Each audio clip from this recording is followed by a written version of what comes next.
Assalamualaikum warahmatullahi wabarakatuh. Apa kabar kawan-kawan semua? Terima kasih yang sudah mengklik video ini. Saya berharap semoga kawan-kawan semua tetap semangat untuk menjalani kehidupan ini secara optimis. Oke, saya juga berharap semoga kawan-kawan tetap setia pada channel ini. Terima kasih yang sudah mengklik video ini, kemudian juga sudah like. Bagi yang belum subscribe, kami persilakan untuk subscribe, dan insya Allah subscribe-nya kawan-kawan adalah merupakan bagian dari amal kebaikan kawan-kawan semua. Baik, pada kali ini kita akan lanjutkan tentang suatu cerita anak muda yang bernama Joe yang ingin berjuang di ibu kota Jakarta di dalam menggapai cita-citanya untuk menjadi seorang penyanyi profesional. Oke, judulnya adalah Jalan Hidupku sesi kedua. Kapal barang yang kami tumpangi perlahan tapi pasti memasuki kawasan pelabuhan Sunda Kelapa. Dari atas kapal nampak sang fajar di ufuk timur menyinari hamparan bumi kota Jakarta. Lampu-lampu gemerlap satu demi satu perlahan padam secara bergantian. Pagi telah tiba ketika Joe dan penumpang gelap lainnya turun dari kapal. Arahan dari ABK agar mereka naik sampan untuk menuju jalan tikus yang biasa dilalui oleh orang-orang yang keluar masuk pelabuhan secara ilegal. Jadi, Joe dan Maui dan penumpang gelap lainnya tidak melewati pintu utama. Hal ini untuk menghindari pemeriksaan petugas pelabuhan. Rupanya, sampan yang mereka tumpangi menuju ke sisi dinding pembatas pelabuhan yang sudah dibolongi, entah oleh siapa itu. Yang jelas, lewat jalan itulah Joe dan Maui bisa lolos dari pemeriksaan petugas untuk selanjutnya. Mereka memasuki kawasan pasar ikan. Bau amis adalah aroma yang cukup menyesakkan dada. Setelah mereka berjalan menuju jalan raya, barulah perasaan was-was dan mendebarkan dari kucing-kucingan dengan para petugas menjadi lega, seakan terbebas dari maut yang menakutkan. Rasa lapar, rasa haus, serta lelah yang mereka rasakan membuat tubuh mereka berkeringat dingin. Wajah Joe begitu pucat, tubuhnya gemetaran. Ransel yang ada di pundaknya seakan begitu berat. Mungkin juga karena mabuk laut dan perut kosong yang sudah tidak terisi beberapa hari selama mereka berlayar. Akhirnya mereka pun memutuskan untuk singgah pada sebuah warung yang kecil yang bertuliskan warteg. Ibu pemilik warung tersebut dengan sigap dan ramah membubuhi nasi ke dalam piring dan menanyakan, "Mau lauk apa, Dek?" Joe dan Maui memesan lauk sesuai selera mereka masing-masing. Tak lupa juga mereka memesan teh manis hangat. Mereka berdua makan dengan begitu lahapnya, bahkan sampai nambah 2 kali. Sedang asik minum teh setelah makan sambil beristirahat, tiba-tiba, jreng, seorang pengamen datang. Seorang anak muda dengan kata pembuka, "Permisi." Setelah itu, anak muda tersebut menyanyikan lagu yang dipopulerkan oleh Tommy J. Pisa. Pada tahun itu lagu tersebut cukuplah hit bagi anak-anak muda di seluruh Indonesia. Joe dan Maui sangat menikmati lagu yang dinyanyikan oleh pengamen tersebut. Selesai bernyanyi, pemilik warung memberikan uang receh 100 rupiah. Tak lupa, Maui dan Joe pun melakukan hal yang sama. Setelah menerima uang tersebut, rupanya pengamen tersebut tidak langsung pergi, tetapi dia juga duduk beristirahat sambil memesan makanan di warteg tersebut. Kebetulan pengamen tersebut duduk di sebelah Joe dan Maui. Pengalaman pertama bagi Joe untuk melihat seorang pengamen membuat Joe memberanikan diri untuk menyapa pengamen tersebut. Dan saling berkenalan, ternyata si pengamen juga orang yang ramah. Joe mulai bertanya tentang nama, kemudian sudah berapa lama ngamen dan lain-lain. Si pengamen pun menjawab begitu akrabnya, bahkan akhirnya menyebutkan bahwa namanya adalah Hairudin. Bahkan anak muda tersebut menyebutkan bahwa dia sering ngamen di Terminal Senen. Singkat cerita, obrolan mereka yang akrab tersebut harus berakhir karena Maui telah mengisyaratkan bahwa mereka akan melanjutkan perjalanan ke kontrakan Maui yang Joe sendiri tidak tahu entah di mana itu. Maui yang lebih dulu mengenal Jakarta tanpa ragu-ragu memberhentikan bajai yang sedang lewat di depan mereka. Setelah terjadi tawar-menawar, akhirnya Joe dipersilakan untuk naik duluan, sementara Maui di sisi pintu bajai bagian luar. Suara khas bajai dan kepulan asap dari berbagai jenis kendaraan di kota Jakarta membuat Joe begitu terheran-heran dengan polusi dan lain-lain. Joe juga tak pernah luput melihat suasana jalan raya yang begitu macet. Akhirnya mereka pun tiba di kontrakan Maui. Memasuki lorong gang yang sempit, lingkungan kumuh adalah potret kehidupan bagi masyarakat Jakarta dengan nasib ekonomi lemah. Rumah kecil dan sempit, serta saling sambung menyambung, saling berhimpitan. Tak ada halaman bermain bagi anak-anak kecil, apalagi untuk bercocok tanam atau berkebun seperti di kampung. Jemuran pakaian saling bergantungan di tiap teras rumah. Aroma busuk dari got yang mampet membuat genangan air, tempat yang ideal bagi nyamuk-nyamuk untuk berkembang biak.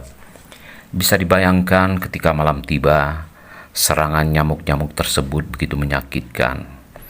Untuk mandi, masak, dan lain-lain hanya mengandalkan air yang dibeli dari abang-abang yang jualan air. Pada waktu itu, satu pikul alias 2 jerigen harganya Rp500 saja. Ada juga yang menggunakan air dari sumur bor dengan menggunakan pompa tangan secara manual. Rupanya Maui ngontrak secara patungan dengan temannya yang juga mengajak teman lagi. Jadi total penghuni rumah itu ada 8 orang lah, termasuk Joe sebagai pendatang baru. Dalam rumah tersebut, orang-orangnya dari berbagai profesi. Ada yang sebagai pedagang seperti Maui, ada juga yang sebagai tukang parkir, tukang copet, serta pengedar narkoba, termasuk berdagang ganja dan lain-lain. Tetapi satu sama lain, penghuni rumah tersebut seperti satu keluarga. Mereka saling menghargai, saling ngobrol, saling bertegur sapa, juga saling bantu bila ada kesusahan di antara teman, terutama jika ada yang sakit. Sebagai pendatang baru, Joe mulai beradaptasi menyesuaikan diri pada keadaan apapun itu. Inilah hidup. Kita harus berani menghadapi kenyataan, sekalipun itu memilukan dan memalukan. Tanpa terasa, seminggu sudah Joe berada di Jakarta. Tidak ada kegiatan yang berarti bagi Joe selain menemani dan membantu Maui berjualan tas, sepatu, dan pakaian sebagai pedagang kaki lima. Saat malam tiba, Joe terkadang menyempatkan diri untuk nongkrong di warung kopi tak jauh dari rumah kontrakan Maui. Hal tersebut dilakukan Joe hampir setiap malam. Di warung kopi tersebutlah akhirnya Joe berkenalan dengan seorang bapak-bapak yang bernama Dasril. Nah, Pak Dasril inilah yang pada saatnya nanti yang menjadi orang tua angkat bagi Joe. Beliau adalah seorang ketua RW di kawasan daerah Pasar Kenari. Beliau sangat baik, penuh nasihat bagi seorang Joe yang hidup di Jakarta tanpa sanak keluarga. Pak Dasril juga menyebutkan bahwa beliau adalah perantau yang berasal dari Padang. Hari-hari dilalui Joe dengan begitu cepatnya. Aktivitas dalam menemani Maui begitu membosankan. Sebab Joe sadar bahwa berdagang kaki lima bukanlah dunianya. Apalagi kondisi keuangan Joe sudah sangat menipis.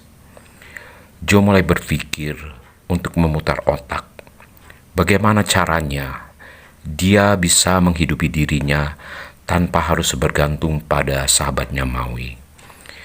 Joe ingin berusaha sendiri, dengan caranya sendiri, dan dengan dunianya sendiri. Akhirnya, dia teringat dengan pengamen yang dulu pernah dikenalnya pada waktu pertama kali berada di kota Jakarta. Bukankah dengan mengamen dia bisa menghasilkan uang? Setidaknya untuk bertahan hidup di kota Jakarta. Pada suatu hari, Joe memantapkan diri untuk mencari pengamen yang dulu pernah dikenalnya. Pada hari itu, Joe berangkat ke Terminal Senen untuk mencari dan menemui Khairuddin. Deru mesin bus yang keluar masuk terminal berpadu dengan suara kenek bus yang memanggil para penumpang untuk berbagai tujuan. Ada yang teriak-teriak, "Gadung, Gadung, Gadung." Ya, maksudnya Pulau Gadung. Ada juga yang teriak, "Nabang, Nabang, Nabang, Nabang." Ya, maksudnya itu adalah Tanah Abang. Serta masih banyak lagi versi lainnya. Mata Joe berkelana mencari sosok pengamen yang dulu pernah dikenalnya. Joe berdiri di emperan petakan warung kopi dan lopo tuak. Terik matahari tak dihiraukan. Sesekali Joe menyeka keringatnya yang bercampur dengan debu-debu terminal. Sementara telinganya juga seakan berburu suara sosok pengamen yang dulu menyanyikan lagu Tommy Jepisa. Akhirnya, mata Joe tertuju pada seorang pengamen yang baru turun dari bus nomor 60, jurusan Senen Priok. Ya, sosok tersebut adalah Khairuddin. Begitu melihat Joe, ternyata pengamen tersebut masih mengenali Joe. Setelah saling berjabat tangan dan ngobrol, akhirnya Joe mengutarakan maksudnya untuk ikut ngamen dengan Khairuddin. Khairuddin yang ramah dan baik hati sempat bertanya pada Joe, apakah Joe bisa nyanyi? Apakah Joe bisa bermain gitar? Joe hanya tersenyum dengan pertanyaan itu. Dia menjawab, "Ya, kita lihat saja nanti, Bang." Itu. Pada hari itu, akhirnya Joe dan Khairuddin mengamen secara duet. Terkadang Joe yang berperan sebagai penyanyi dan Khairuddin sebagai pengiring yang memainkan gitarnya. Demikian sebaliknya, mereka lakukan secara bergantian. Topi sebagai wadah untuk menampung uang recehan dari para penumpang, terkadang penuh, terkadang juga hanya sedikit. Pengalaman pertama Joe jadi seorang pengamen di hari itu sangatlah membesarkan hatinya.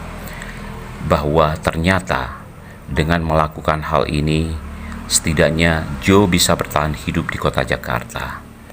Joe masih ingat hasil mengamen di hari itu. Setelah dibagi dua dengan Khairuddin, masing-masing mereka mendapatkan Rp25.000. Uang sebesar itu di tahun 80-an sangatlah besar. Sebagai perbandingan, harga bensin di waktu itu baru Rp400 saja per liternya. Harga ongkos naik bus ketika itu baru Rp100. Dan bagi pelajar dan mahasiswa, ongkos bis waktu itu baru Rp50 saja. Hal ini juga yang membuat kebanyakan remaja yang banyak menyamar sebagai penumpang, yang menyamar sebagai pelajar dan mahasiswa palsu demi mendapatkan kortingan harga untuk ongkos bis tersebut. Di terminal bis inilah akhirnya Joe banyak berkenalan dengan kawan-kawan baru, tentunya sebagai sesama pengamen dan pedagang asongan yang beraktivitas di terminal Senen.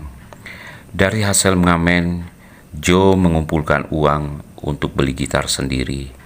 Ya, akhirnya gitar tersebut dibeli di pasar Poncol. Sebab Joe harus belajar mandiri dan tidak bergantung pada sahabatnya Hairudin. Aktivitas Joe yang berprofesi sebagai seorang pengamen telah membuatnya bisa bertahan hidup di kota Jakarta. Hal ini membuat Joe semakin percaya diri. Dari uang yang dikumpulkan, akhirnya Joe bisa menyewa tempat tinggal sendiri, yaitu dengan sewa kamar kos-kosan yang sederhana. Tetapi setidaknya di tempat kos tersebut, Joe bisa tinggal di tempat yang lebih manusiawi, tempat yang lebih bersih meskipun sangat sederhana. Juga Joe mulai mengumpulkan barang-barang yang menjadi keperluan hidupnya seperti membeli setrika bekas, tape kompo bekas, kaset-kaset bekas, dan hasil barang berburu barang loakan di pasar Poncol. Bahkan dari hasil mengamen tersebut, Joe juga bisa mengirimi uang buat orang tuanya di kampung. Tentunya uang yang dikirimi Joe sangatlah berarti bagi orang tua dan adik-adiknya yang masih kecil. Semangat Joe untuk mengembangkan diri di kota Jakarta begitu besar. Dia tidak ingin selamanya menjadi seorang pengamen. Dia ingin menjadi seorang penyanyi profesional. Joe mencoba melamar untuk menjadi penyanyi di tempat yang lebih layak, seperti di pub atau singing hall, di tempat hiburan malam. Kawasan hiburan malam sepanjang Mangga Besar, Joe datangi dari ujung ke ujung. Demikian pula dengan kawasan hiburan malam di sepanjang Hayam Wuruk. Tetapi semua menolak Joe. Jawaban hampir sama semua, bahwa yang mereka butuhkan adalah penyanyi perempuan, bukan penyanyi laki-laki. Penolakan terhadap Joe untuk menjadi seorang penyanyi di tempat hiburan malam sempat membuat Joe berkecil hati. Sebab semua menolak.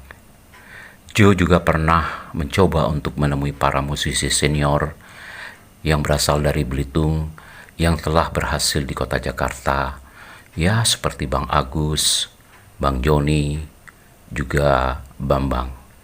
Tetapi sepertinya mereka juga tidak bisa diharapkan, karena mereka juga menyatakan hal yang sama, bahwa tempat mereka bermusik, bekerja, kebanyakan hanya butuh penyanyi wanita. Joe juga pernah berusaha ke tempat daerah wisata seperti Ancol, di mana di sana ada panggung hiburan, juga termasuk taman mini. Lagi-lagi, jawaban yang sama Joe dapatkan. Semua menolak. Akankah Joe berputus asa? Ada hal yang juga membuat Joe terkadang minder dan malu saat sedang mengamen, misalnya di terminal Senen. Terkadang Joe bertemu dengan orang-orang sekampung dari Belitung. Mereka adalah para mahasiswa yang kuliah di kota Jakarta. Ada yang tersenyum ramah, ada juga yang menatap setengah mencibir. Hal ini terbukti ketika Joe datang berkunjung ke asrama Belitung. Mereka seakan acuh tak acuh dengan kehadiran Joe yang berprofesi sebagai seorang pengamen. Padahal di kampung di Belitung dulu, mereka saling mengenal satu sama lain. Akhirnya Joe pun juga harus pulang dengan perasaan hati yang remuk redam. Tetapi ada hal yang menguatkan hati Joe, yaitu nasihat ayahnya waktu di kampung dulu. Ayahnya pernah berkata, "Jangan hiraukan sikap orang lain pada kita. Lakukanlah hal yang benar. Tak ada yang bisa membantu selain kita sendiri. Dan pertolongan Allah sangatlah dekat bagi mereka yang selalu dekat dengan Allah." Hari berganti minggu, Minggu berganti bulan, waktu terus bergulir mengikuti irama kehidupan. Tanpa terasa, 3 bulan sudah Joe berada di kota Jakarta. Aktivitas mengamen masih Joe lakukan. Selain di Terminal Senen, Joe juga mengamen di komplek perumahan, door to door atau dari pintu ke pintu. Banyak cerita yang Joe alami seperti penolakan dari si penghuni rumah. Ada yang menolak secara baik-baik dengan mengucapkan kata maaf. Ada juga yang langsung tutup pintu. Ada juga yang bersimpati dengan request lagu dan minta lagunya dinyanyikan beberapa kali, sehingga uang yang Joe terima lumayan besar. Ada juga cerita lucu saat Joe mau ngamen di suatu rumah. Ternyata yang menyambutnya adalah gonggongan anjing yang sedang berbaring di balik pagar. Hal ini membuat Joe sontak kaget dan segera berlalu dengan perasaan entah berantah, antara lucu, sedih, dan lain-lain. Saat azan tiba, Joe langsung menghampiri masjid terdekat untuk sholat dan beristirahat sejenak. Setelah berdoa, Joe kembali melanjutkan mengamen. Terkadang Joe ngamen dari siang sampai menjelang maghrib tiba. Di warung langganan Joe makan, uang recehan yang Joe dapatkan dari mengamen, Joe tukarkan dengan uang kertas yang nilainya lebih besar. Di tahun 80-an, uang kertas yang paling tinggi nilainya pada waktu itu baru ada uang kertas Rp10.000 saja. Pada suatu pagi yang cerah, Joe baru saja bangun dari tidurnya. Setelah mencuci muka, Joe langsung menuju warteg langganannya untuk sarapan dan minum kopi. Sambil membaca koran yang sudah lusuh terbitan kemarin sore milik yang punya warung, tanpa sengaja, tiba-tiba Joe membaca pada bagian lowongan kerja. Segera dibuka Singing Hall, Star Blue Ocean. Membutuhkan penyanyi, MC, kasir, roomboy, waiters, dan lain-lain. Hati Joe berdebar membaca lowongan tersebut. Akhirnya, koran tersebut Joe minta pada si pemilik warung. Di kamar kos, Joe berpikir bahwa ini adalah kesempatan dan peluang yang tidak boleh disia-siakan begitu saja. Joe juga berpikir bahwa untuk mendapatkan hal tersebut, Joe harus menggunakan strategi bahwa dia akan melamar sebagai MC, bukan sebagai penyanyi. Singkat cerita, setelah melalui audisi atau tes dan bersaing dengan pelamar lainnya, akhirnya Joe terpilih dan diterima untuk menjadi seorang MC di tempat hiburan tersebut. Rasa gembira bercampur haru menjadi satu. Betapa tidak, ini adalah hasil perjuangan dan doa yang Joe selama ini idam-idamkan telah membuahkan hasil. Kabar gembira ini langsung Joe sampaikan pada ayah dan ibunya di Belitung. Dengan bahasa surat yang Joe sampaikan, sebab alat komunikasi pada waktu itu hanyalah lewat surat menyurat saja. Dan Joe juga percaya bahwa semua ini adalah berkat doa dari kedua orang tuanya, yaitu ayah dan ibunya yang ada di kampung sana. Sejak Joe bekerja sebagai seorang MC, Joe yang memang mudah bergaul, sudah banyak kawan, sudah banyak kenalan, yang tentunya rekan-rekan seprofesi seperti penyanyi dan pemain musik. Tempat mereka biasa berkumpul setelah bekerja dari tempat masing-masing, yaitu adalah Pujasera yang berada di Jalan Mangga Besar. Di antara para MC, penyanyi, dan musisi di tempat hiburan malam, Joe adalah MC dan penyanyi termuda. Ya, waktu itu usia Joe baru 20 tahun. Penampilan dan gaya hidup Joe mulai berubah. Joe mulai mengikuti gaya hidup layaknya seseorang yang berwibawa. Pakaian Joe rapi dan wangi. Sepatunya mengkilap serta gaya rambut yang trendy. Joe tidak lagi lusuh dan dekil seperti waktu menjadi seorang pengamen dulu. Tetapi meskipun Joe sudah tidak lagi mengamen, sesekali Joe menemui sahabat-sahabat di Terminal Senen seperti Ismet, Laufik, dan tentunya juga Hairudin. Hubungan baik juga masih tetap terbina dengan teman seperjuangan dari kampung, yaitu dengan Maui. Seiring perjalanan waktu, tawaran kerja bagi Joe mulai berdatangan. Setelah 3 bulan bekerja di tempat pertama, yaitu Star Blue Ocean, Joe pindah ke Il Mondo, terus ke Top 10, ke Tip Top, kemudian to the Country, dan lain-lain. Bahkan untuk kalangan eksekutif, Joe pernah bekerja di Honda Executive Club. Nah, di tempat ini Joe sempat juga akrab dan kenal dekat dengan pembalap nasional, yaitu Bapak Aswin Bahar dan Ibu Epi Bahar, serta para bos-bos yang menggeluti bisnis otomotif dari berbagai penjuru di Indonesia. Sudah puaskah Joe dengan pencapaian itu? Tentu saja tidak. Joe masih punya ambisi untuk meraih yang lebih berkelas lagi. Ya, penyanyi yang tampil di televisi, yang disaksikan oleh orang-orang di seluruh Indonesia. Tetapi bagaimana caranya? Ini adalah tantangan tersendiri.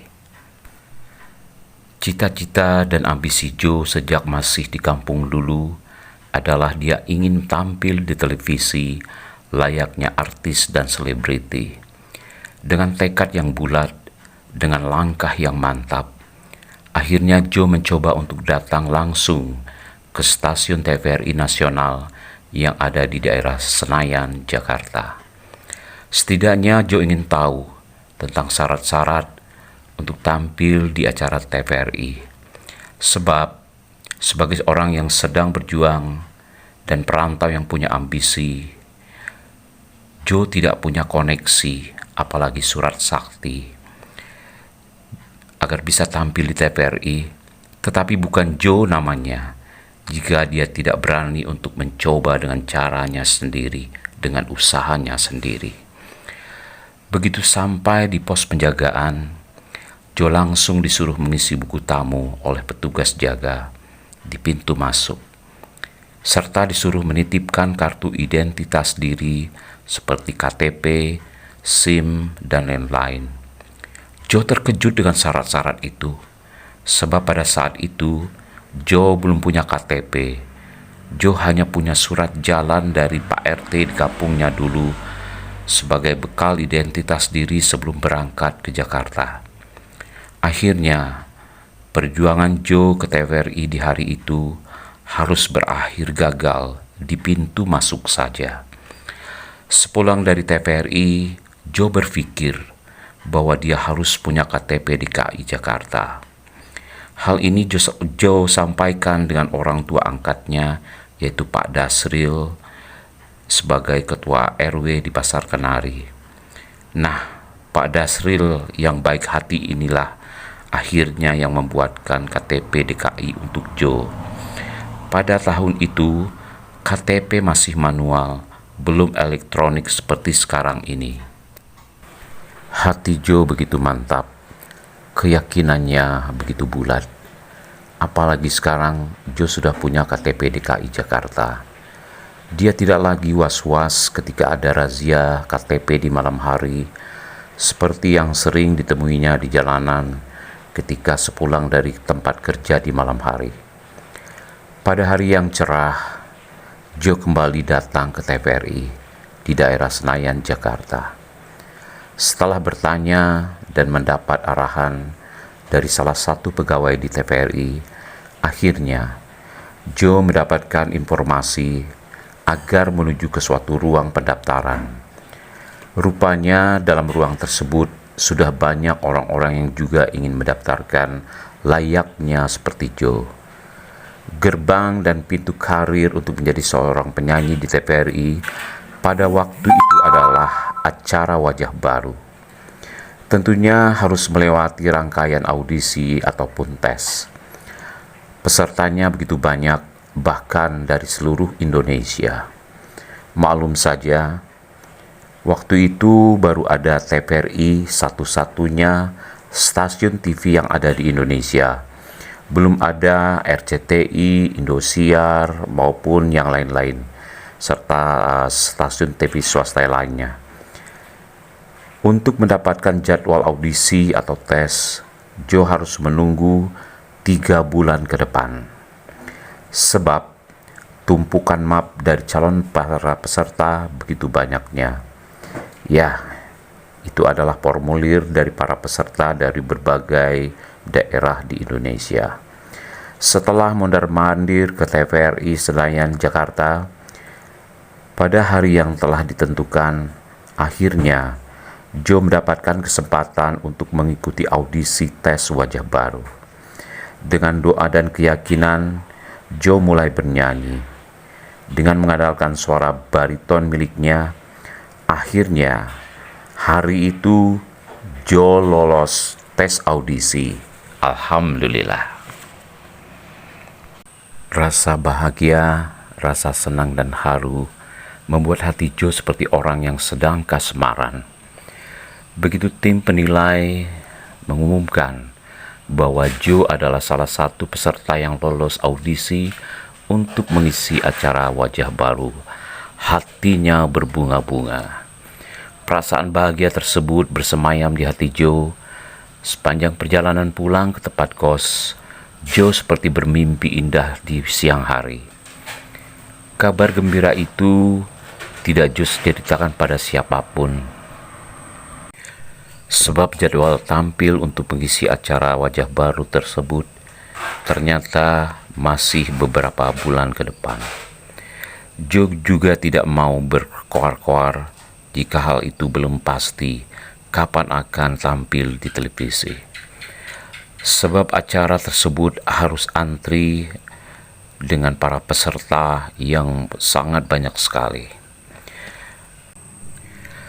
Pada hari yang dinantikan, akhirnya Joe mendapatkan jadwal untuk tampil di acara wajah baru. Barulah setelah mendapatkan kepastian dari seksi acara untuk acara tersebut, kabar gembira itu Joe sampaikan pada orang tuanya di kampung dengan menuliskan surat kilat ke Belitung. Joe secara mantap mempersiapkan diri, mulai dari busana terbaik, yaitu setelan jas yang berkilau, kemudian sepatu baru. Pokoknya Joe ingin tampil maksimal dan memberikan yang terbaik. Selepas senja pada bulan Mei di tahun 1988, di ruang studio yang dingin, pembawa acara memperkenalkan kepada pemirsa TVRI di seluruh Indonesia bahwa kita akan sama-sama saksikan penampilan seorang anak muda dari Belitung dengan segudang prestasi di bidang tarik suara. Iringan musik dari musisi profesional Willy Sulaiman. Pelan tapi pasti, Joe mulai bernyanyi dengan segala penjiwaan dan penuh ekspresi. Lagu yang dipilih Joe waktu itu adalah lagu yang berjudul Pelabuhan Cinta yang pernah dipopulerkan oleh Harvey Malaiholo. Seakan terbang melayang, seakan mimpi dalam kenyataan, Joe tampil di TVRI dengan sangat membanggakan, setidaknya bagi orang tua, sanak keluarga, serta orang-orang dan teman-temannya di Belitung. Berita tampilnya Joe di TVRI pada waktu itu sempat viral dan menjadi buah bibir bagi orang-orang yang mengenal Joe pada waktu itu. Setelah sukses dengan acara wajah baru, Joe juga pernah mengisi acara TVRI dari program yang lainnya seperti acara musik Indonesia, keroncong remaja, dan lain-lain. Perkenalannya dengan musisi Willy Sulaiman yang membuat persahabatan mereka terus berlanjut. Joe sering diajak oleh Willy Sulaiman untuk mengisi acara-acara yang cukup bergengsi, seperti acara lepas sambut para pejabat. Bahkan lewat rekom dari Willy Sulaiman, Joe pernah menjadi peserta kontes berpacu dalam melodi, dan Joe adalah pemenangnya. Serta masih banyak lagi cerita tentang hiruk-pikuk, suka duka, dan perjalanan hidup Joe di kota Jakarta. Kegembiraan, kebahagiaan, suka, duka, datang dan pergi silih berganti. Demikianlah sepenggal cerita tentang perjuangan seorang Joe, pemuda yang berasal dari kampung, yang berasal dari Pulau Belitung. Saat ini Joe tidak muda lagi. Joe sudah berkeluarga, punya anak dan cucu. Mengisi hari tua dan sisa hidupnya, Joe sudah kembali ke Belitung. Hidup sederhana bersama istri tercinta, anak dan cucunya. Jiwa seni tak akan mungkin hilang. Joe sekarang terus berkarya, menciptakan lagu-lagu daerah Belitung. Oke, terima kasih yang sudah menyimak cerita ini. Semoga ada hal yang dapat kita petik dari cerita, mulai dari awal keberangkatan Joe hingga pulang kembali ke Belitung. Salam sukses dan bahagia. Escape from Belitung. Thank you.